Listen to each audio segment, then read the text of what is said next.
கர்நாடகாவில் யானையை துலாபாரத்தில் நிறுத்தி அதற்கு இணையாக நாணயங்களை எடையிட்டுள்ள ருசிகர சம்பவம் அரங்கேறியுள்ளது.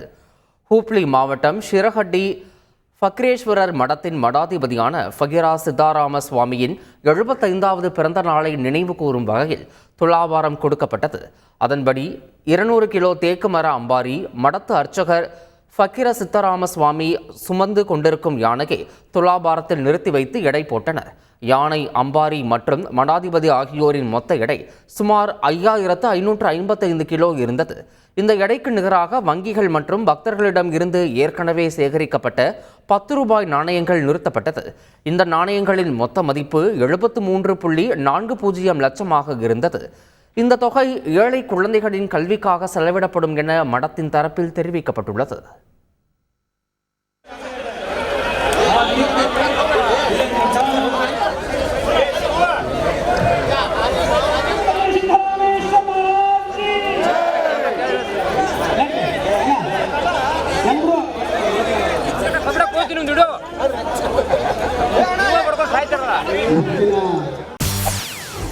செய்திகளை உடனுக்குடன் தெரிந்து கொள்ள உடனே சப்ஸ்கிரைப் பண்ணுங்க.